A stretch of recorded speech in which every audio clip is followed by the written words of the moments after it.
बड़ा मीठा विनोद भरा था। संसार में जिन्होंने का सापेक्षवाद के सिद्धांत की खोज की पुरस्कृत हुए, बड़ा उनका सम्मान था।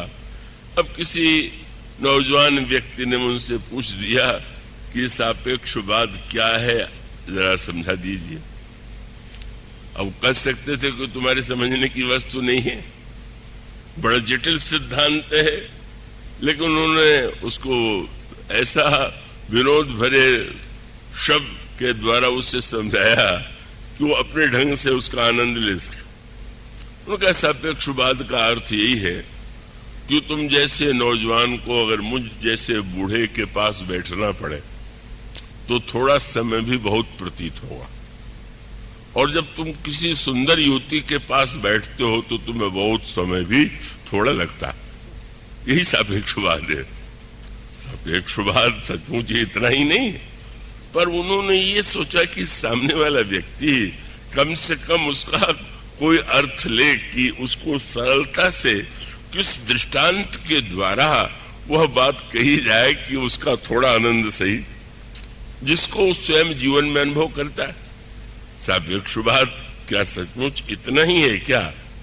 पर उसका अर्थ है कि सामने वाला यह अनुभव करे कि ये सापेक्षता तो हमारे सबके जीवन में होती है। और उसका अर्थ यह है कि गोस्वामी जी महाराज की जो सबसे बड़ी सफलता है वो यह है कि जटिल को भी, तत्व को भी का उन्होंने इतना रस में सराबोर कर दिया, इतना मधुर बना दिया कि साधारण से साधारण व्यक्ति को भी उसमें रस की अनुभूति होती। और जो व्यक्ति उसके अंतरंग में बैठ सकता है का उसको उसके अंतरंग में एक दिव्य तत्व ज्ञान का परिचय प्राप्त होता है। और इसीलिए एक सूत्र मैं बताऊं, बहुत वर्ष पहले जब हिंदू विश्वविद्यालय ने मुझे आमंत्रित किया था, उस समय एक विवाद खड़ा हो गया, और वो स्वाभाविक है, काशी विद्वानों की नगरी है, वहां खंडन मंडन की प्रवृत्ति भी स्वाभाविक रूप से विद्यमान है। तो उन्होंने ये कहा कि गोस्वामी जी का जो ग्रंथ है वह भक्ति की जो सगुण साकारवादी धारा है उसके संत हैं, उसमें निर्गुण निराकार जैसी कोई वस्तु नहीं। और उनको लगा कि मैं जो कुछ कह रहा हूं उसमें का वो शायद मैं अपने विचारों को तुलसीदास पर आरोपित कर रहा हूं, और अपनी विद्वत्ता के द्वारा हम उनमें वह दिखाना चाहते हैं जो उनमें नहीं। अब ये बात तो बहुत से लोग प्रशंसा में भी कहते हैं, लेकिन वो सत्य नहीं है। गोस्वामी जी ने एक छोटा सा सूत्र दे दिया, और वो सूत्र अगर समझ ले तो गोस्वामी जी की बहुत सी बातों को का जो बड़ी कठिन है, बड़ी जटिल है, उसको समझ करके भी आप आनंद ले लेंगे। मैं ऐसा करता हूं, आप थोड़ा एकाग्रता से उस तर्क पर ध्यान देंगे। उन्होंने ये कहा कि जैसे एक सरोवर है, तो सरोवर में जब कोई व्यक्ति स्नान करने के लिए जाता है तो देखता है कि जल साफ है कि नहीं। और अगर कोई व्यक्ति नहाना ही नहीं चाहता, पीना भी चाहता है, तो देखेगा कि जल में मिठास है कि नहीं, शीतलता है कि नहीं। और स्वाभाविक रूप से उन्होंने कहा कि श्री राम के चरित्र में ये सब है।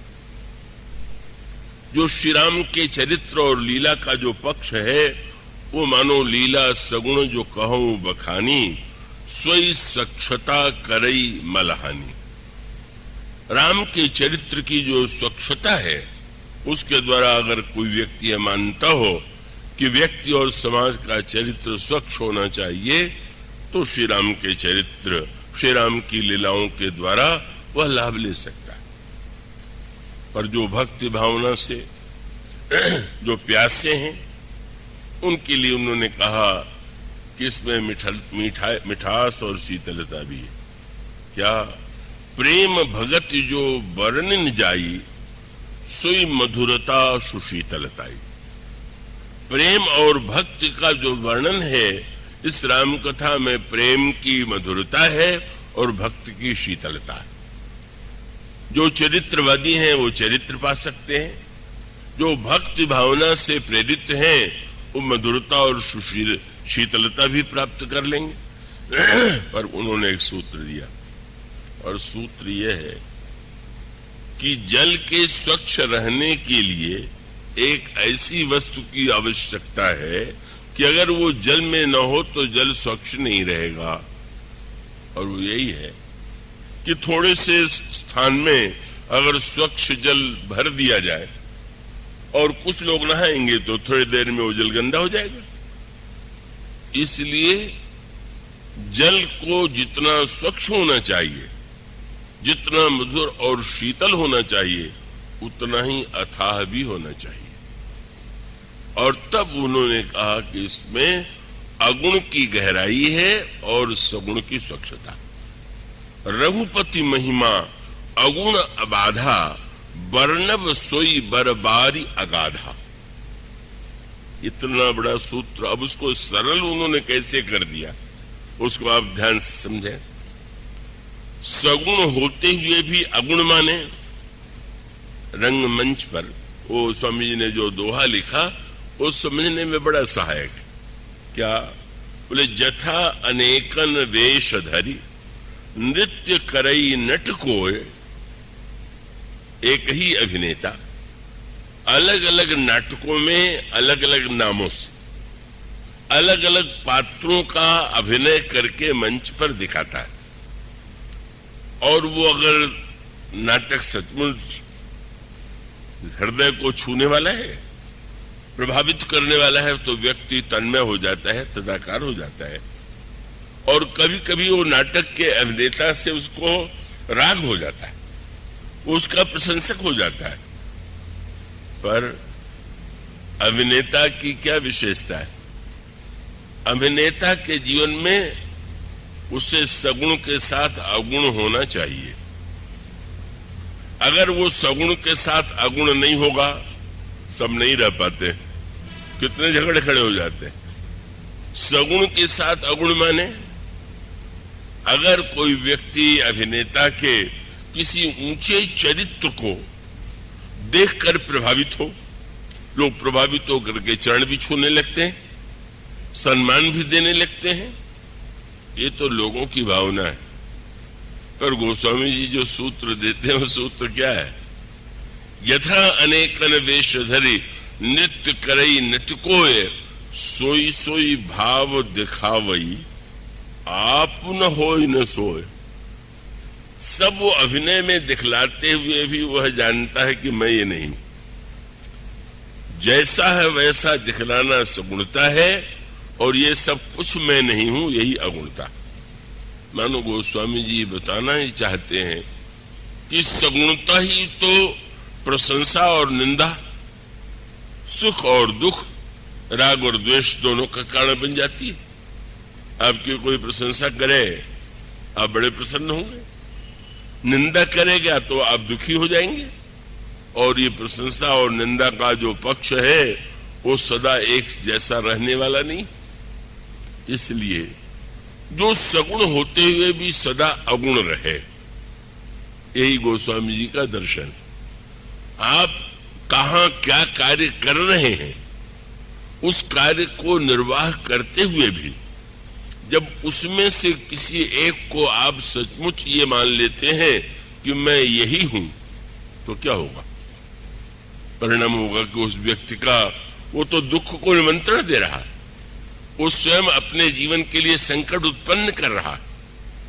कभी आप नाटक में हरिश्चंद्र बन गए और लोग आपके अभिनय से प्रभावित हो जाए, नाटक के बाद आपका चरण छूने लगे, माला पहनाने लगे, यहां तक तो ठीक, पर दूसरे दिन भी अगर आप हरिश्चंद्र ही बने बैठे रहे तो मांगने वालों की इतनी बड़ी बड़ी भीड़ एकत्र होगी कि कल तो आपने सारा राज्य दे दिया था और अपने पुत्र को भी बेच दिया था, मेरे लिए इतना दे दीजिए।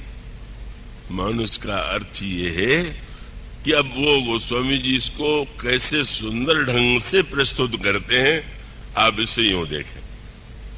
दो पात्र हैं, परशुराम और राम। दोनों को हम ईश्वर का ही रूप मानते हैं, ईश्वर का अवतार मानते हैं।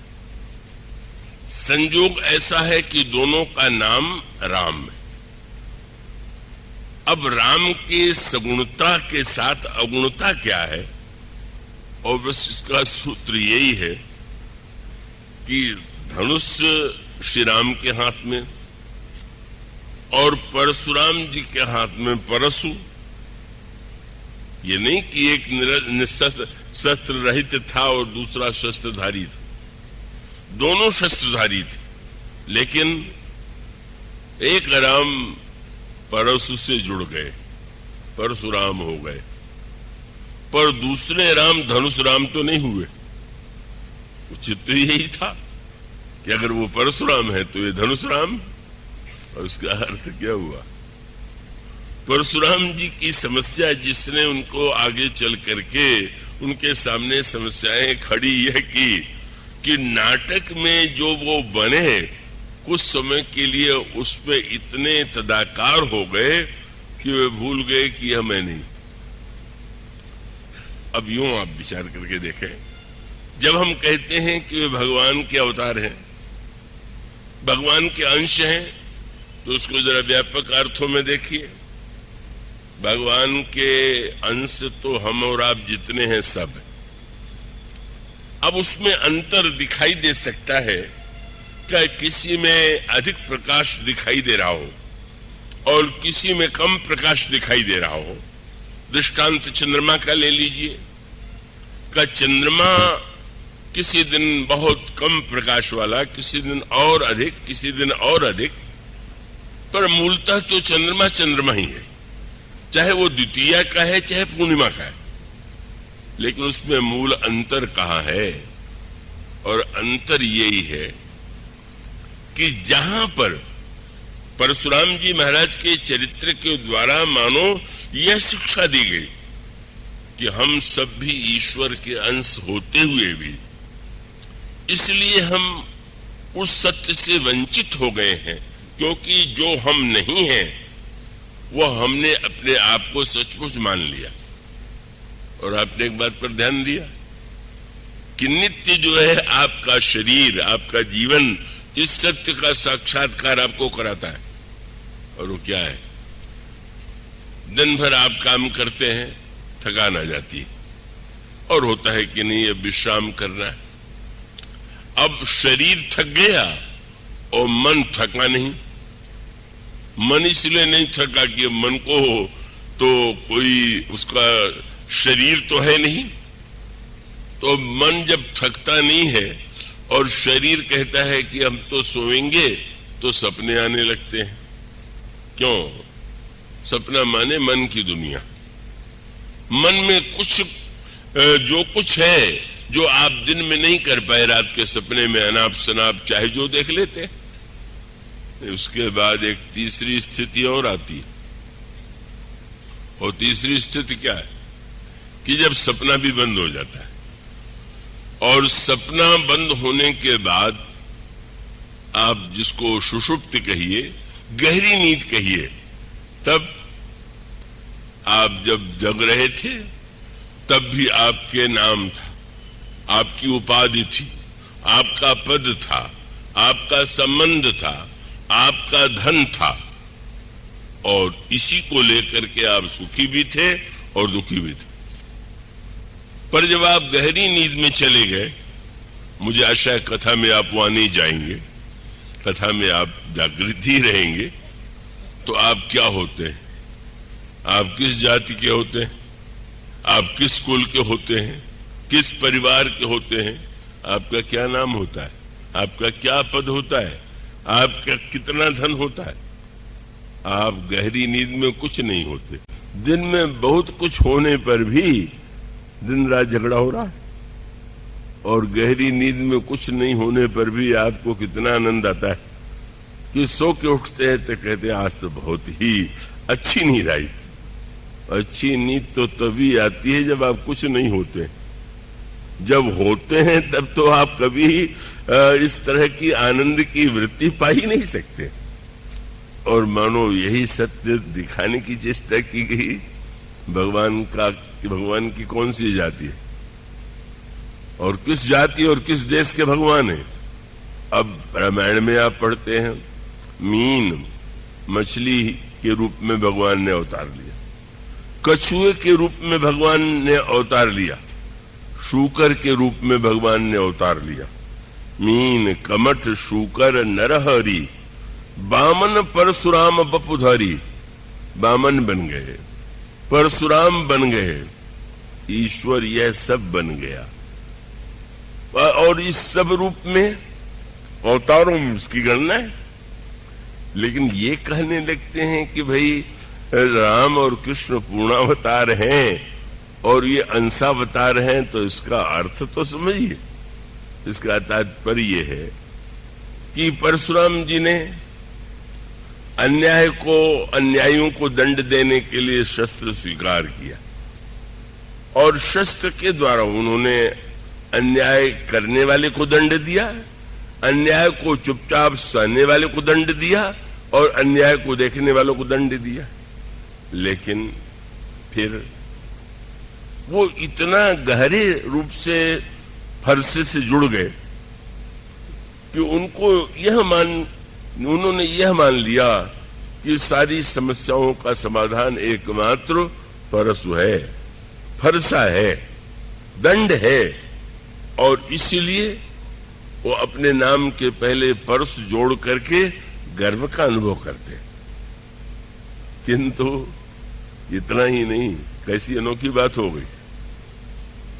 उन्होंने ब्राह्मण कुल में अवतार लिया, तो ब्राह्मण कुल में अवतार लेने के बाद उन्होंने मान लिया कि मैं ब्राह्मण हूं। और ब्राह्मण ही नहीं, उसके साथ साथ वो इतना अभिनिवेश, ये परशुराम जी की निंदा न समझ लीजिएगा। कई लोग ऐसे विचित्र श्रोता हैं, उनसे बड़ा डर लगता है। और डर इसलिए लगता है कि उसको भी क्षत्रिय ब्राह्मण ने जाने किन किन मापदंडों से देखने लग जाते हैं। कब परशुराम जी की समस्या ये है, जब वो श्री राम से अपना परिचय देते हुए कहते हैं तुम्हें मेरा परिचय ज्ञात नहीं है क्या? बोले बाल ब्रह्मचारी, मैं बाल ब्रह्मचारी हूं। और उसके साथ साथ भी ये कहना नहीं भूले कि इस भ्रम में न रहना, मैं क्रोधी भी बहुत हूं। बाल ब्रह्मचारी अति को ही। और इतने से ही नहीं रुक गए, अगला वाक्य और कह दिया, विश्व विदित क्षत्रिय कुलद्रोही। सारा संसार जानता है मैं क्षत्रिय जाति का विरोधी हूं। मानो ईश्वर ने जब अपने को ब्राह्मण मान करके और इतना सीमा में बांध लिया कि वो क्षत्रिय जाति का विरोधी है, यह क्या है? मानो नाटक के अभिनेता का इतना अभिनिवेश हो गया अभिनय में कि जो अभिनय दिया उसी को सत्य मान लिया।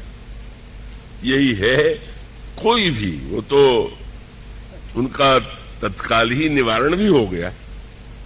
और उस निवारण का तत्व बड़ा मधुर है, थोड़ा जटिल होते हुए मुझे विश्वास है कि आप उसका आनंद ले सकेंगे। रामायण में धनुष के माध्यम से परीक्षा लेने की एक पद्धति है। श्री राम की पहली परीक्षा विश्वामित्र जी ने ली, ताड़का सामने आई। ताड़का राक्षसी जो है वो यज्ञ नष्ट करने वाली है, मुनियों को खाने वाली। महर्षि विश्वामित्र ने देखा और श्री राम से आग्रह किया कि वह ताड़का है, तुम इस पर बाण का प्रहार करो। और एक ही बाण प्राण हर लिया। भगवान ने धनुष पर बाण चढ़ाया, ताड़का का वध कर दिया। मानो धनुष की पहली उपयोगिता थी कि जो अन्याय और कष्ट दे रहा है, दूसरों को उत्पीड़ित कर रहा है, उस अन्याय को मिटाने के लिए कठोर से कठोर दंड मिलना चाहिए। और विश्वामित्र ने वह आदेश दिया और श्री राम ने पालन किया। पर श्री राम एक और जहां दंडदाता है, वही उनके चरित्र का एक दूसरा पक्ष है। और दूसरा पक्ष क्या है? ताड़का को श्री राम ने एक ही बाण से मार डाला, ये उनके पौरुष का परिचायक तो हो सकता है, पर श्री राम की पूर्णता क्या है? तुरंत अगला वाक्य क्या कहता है? गोस्वामी जी ने क्या कहा? एक ही बाण प्राण हरि लीना, लेकिन दीन जानते ही निज पद दीना। श्री राम ने ताड़का को अपने में लीन कर लिया, मानो यह नई दृष्टि थी। दंड दंड के लिए नहीं है, दंड का उद्देश्य तो वस्तुतः सामने वाले व्यक्ति को दंड देने में बदले की भावना नहीं है, उसके कल्याण की भावना है। तो श्री राम अगर धनुष पर चलाते हैं, चढ़ाते हैं बाण, और ये भी आप जो थोड़ा भाषा से अधिक परिचित होंगे, प्राचीन काल के धनुषों को आपने देखा होगा, एक डोरी प्रत्यंचा, और उस प्रत्यंचा का एक नाम संस्कृत में गुण। तो जो धनुष होगा, अगर उस पर बाण चलाना चाहेंगे तो उस दो डोरी से उसके दोनों किनारों को बांधना होगा, और फिर गुण का आश्रय लेकर के जो बाण रखा जाएगा वो डोरी पर रखा जाएगा, प्रत्यंचा पर रखा जाएगा, और उसी के द्वारा गुण का आश्रय लेकर के अवगुण का विनाश। भगवान ने बाण चलाया, गुण के द्वारा अवगुण को मिटा दिया, पर मिटा देने का अर्थ ये थोड़ी होगा कि अवगुण को दंड दे दिया। अवगुण को अपने लीन करने का अर्थ है अवगुण को भी स्वयं गुण के रूप में बदल देना। किसी ने भगवान राम से कहा, ये तो न्याय परंपरा के विपरीत है, आपने उसको इतने बड़े अपराध के लिए दंड देने के बाद मुक्ति क्यों दे दिया? भगवान ने कहा कि उसके पास जो प्रिय वस्तु थी उसने दिया, और मेरे पास जो अच्छी वस्तु थी मैंने दे दिया। उसने प्राण दे दिया, मैंने मुक्ति दे दिया, है तो देन लेन था, इसमें मेरी कोई विशेषता नहीं। मानो श्री राम का गुण जो है वो अवगुण को मिटा करके गुण के रूप में बदलता। ये पहली परीक्षा थी, और इसके बाद जनक की दूसरी परीक्षा है। मैं आशा करता हूं कि आप थोड़ा एकाग्र रख करके सुनेंगे, उसको सरल रूप में ही कहने की चेष्टा की जाएगी। वो धनुष पर बाण नहीं चलवाना चाहते, उनकी प्रतिज्ञा है कि जो धनुष तोड़ेगा का उसको अब मेरी कन्या उसका वर्ण करेगी। परशुराम जी महाराज तो इसी पर बिगड़ खड़े हुए कि राजा तेरे विषय में तो बड़ा प्रसिद्ध था कि तू बड़ा ज्ञानी है, आज तक ऐसी मूर्खता की परीक्षा तो मैंने नहीं देखी। धनुष चलवा के देखा जाता है कि तोड़वा के देखा जाता है? किसी के विषय में जानना हो तो ये थोड़ी कहें कि बंदूक जो है तुम तोड़ के दिखा दो, कुछ चला निशानेबाजी। तो तुमको प्रतिज्ञा करनी थी तो ये कर सकते थे कि धनुष पर बाण रख करके जो लक्ष्य का भेद करेगा उसको मेरी कन्या उसका वर्ण करेगी। तुमने कह दिया जो धनुष को तोड़ेगा उसको मेरी कन्या उसका वर्ण करेगी। इसलिए भरे सभा में जनक को मूर्ख कह करके पुकारते हैं, कहु जड़ जनक धनुष के ही तोड़ा। अरे मूर्ख जनक, धनुष किसने तोड़ा? और इतने से ही नहीं रुक गए, और भी स्पष्ट कह दिया, उत्तर देने में जरा भी विलंब न हो, और विलंब हुआ तो मैं जानते हो क्या करूंगा, उलटाऊ मही जहां लग तो राजू, तेरा जहां तक राज्य है नष्ट कर दूंगा।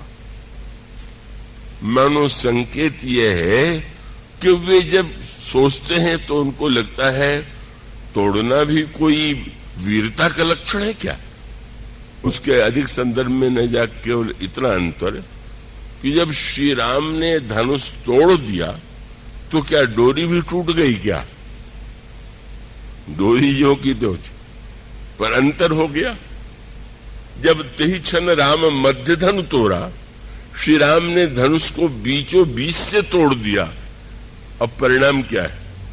डोरी बनी हुई है लेकिन अब उसका उपयोग नहीं हो सकता। इसका अभिप्राय है कि अगुण होने के बाद उस व्यक्ति में गुण दिखाई देता है कि नहीं? डोरी है कि नहीं? बोले है तो पर अब कोई लक्ष्य शेष नहीं रह गया। परशुराम जी ने जब कहा कितना बड़ा मूर्ख है कि तूने धनुष को तोड़वा दिया, तो वे डर के मारे बोल तो नहीं पाए, पर उनका तात्पर्य यही था कि महाराज अगर भगवान शंकर ने धनुष के साथ बाण भी दे दिया होता तो मैं चलवा के देखता। धनुष दे दिया, बाण नहीं दिया, तो बाण रहित धनुष तो तोड़ने योग्य है। और इसका अभिप्राय है, इसी को कहते हैं लक्ष्य पूरा हो जाने के बाद भी व्यवहार में भले ही वो डोरी बनी रहे, गुण बना रहे, लेकिन वो व्यक्ति जो है स्वयं अब कोई उद्देश्य नहीं है, अब कोई लक्ष्य नहीं है, अब उसने परिपूर्णता को पा लिया है। इसलिए इसका अभिप्राय है कि अब धनुष तोड़ने का अर्थ है गुण है पर गुण का अभिमान नहीं, कर्म है पर कर्तापन का अभिमान नहीं। मानो तत्वज्ञ जनक ने एक वेदांती के रूप में श्री राम की परीक्षा लिया और श्री राम के द्वारा धनुष जो है सचमुच टूट गया। गुण रहा पर गुण ही नहीं रहा, धनुष का कर्तृत्व टूट गया, दिखाई तो सामने दे रहा। और उसके पश्चात आते हैं परशुराम जी महाराज, जो सगुण बन करके सचमुच अपने को सगुण मान बैठे। मैं ब्राह्मण हूं, मछली की कौन सी जाति, कछुआ की कौन सी जाति, शूकर की कौन सी जाति है, लेकिन उन्होंने कहा कि मैं ब्राह्मण हूं और क्षत्रिय जाति के विरोधी हूं। मानो यही है, इसी को अभिनिवेश कहते हैं।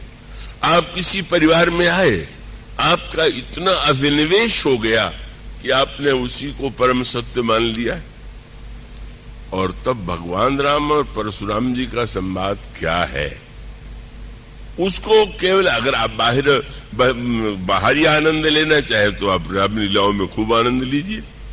क्या बढ़िया संवाद होता है, और कितना दर्शक सुन सुन करके आनंदित होते हैं, और बड़े आनंद से उनको कानपुर वगैरह में तो परंपरा है कि पूरी रामलीला न हो तो भी 1-2 रात परशुरामी होती है। परशुराम माने लक्ष्मण और परशुराम जी का संवाद, और जितना लिखा है उससे न जाने कितनी सैकड़ों कविताएं बनी हुई, तो उसमें बिल्कुल वो एक बात कहते हैं तो सामने लक्ष्मण जी दूसरी बात काटते हैं, लक्ष्मण जी की बात वो काटते हैं। मानो जनता तो उसका एक आनंद दूसरे अर्थों में लेती है, पर कितनी बड़ी दार्शनिक बात को जिसमें इतना आनंद व्यक्ति ले रहा है, गोस्वामी जी यह बताना चाहते हैं कि दोनों में अंतर यही है कि मानो जब हम अपने जीवन में गुणी बन जाते हैं, गुणाभिमानी बन जाते हैं, गोस्वामी जी ने जो सूत्र दिया आप उस पर गहराई से विचार कीजिए। अभी आपके सामने मैंने कहा कि तुलसीदास जी रामायण के रचयिता है, मैं कहता हूं ना, पर क्या तुलसीदास जी मानते हैं कि मैंने रामायण की रचना की है? बिल्कुल नहीं। का उनसे पूछा गया किसने रचना की, कहने लगे रच महेश निज मानस राख। ऐसे तो बहुत से लेखक हैं जो दूसरे की वस्तु को अपना बना के कहते मैंने लिखा, दूसरे की कहानी को अपना बना देते, लेकिन गोस्वामी जी ने कहा शंकर जी ने इसको बनाया। पार्वती जी ने शंकर जी से पूछा, नहीं बातें करेंगे आप लोग, शंकर जी ने पार्वती जी ने पूछा आप वह रामायण सुना रहे हैं जो आपने बना करके रखा था? बिल्कुल नहीं, मैं तुम्हें वह कथा सुना रहा हूं जो कागभूषुंडी ने गरुड़ को सुनाया था। कागभूषुंडी गरुड़ प्रति गाई, वो स्वामी जी कहते हैं शंकर जी ने बनाया। शंकर जी कहते हैं नहीं नहीं, वो तो कागभूषुंडी ने गरुड़ को सुनाया था, वही मैं तुमको सुना दे रहा हूं। और बाद में याज्ञवल्क जी से जब पूछा गया कि आप जो ये कथा सुना रहे हैं वो रामायण आपकी बनाई हुई है? नहीं नहीं, ये तो शंकर जी ने पार्वती को सुनाया था, काकभूषण जी ने गरुड़ को सुनाया था और मैं उस सुनी हुई बात को आपको सुना रहा हूं। और इसका क्या अर्थ हुआ? मानो अपने आप को कर्ता मान लेना, बस मूल दर्शन ये है। आप कौन हैं? क्या सचमुच आप कोई वस्तु बनाते हैं? कोई कृति आपकी है? यह सत्य है, कोई कृति व्यक्ति की होती नहीं है। व्यक्ति के माध्यम से कृति का प्राकट्य होता है, और जिस समय उस कृति के प्राकट्य को अपने से जोड़ देता है, वहीं वो अभिमानी बन जाता है। मेरी कितनी बड़ी कृति है, कितनी बड़ी रचना। और तुलसीदास जी ने इतनी राम कथा लिखी क्यों? हम और आप भले ही कह दें लोक कल्याण के लिए, पर तुलसीदास जी ने क्या कहा? बोले ये कथा तो गुरु जी से मैंने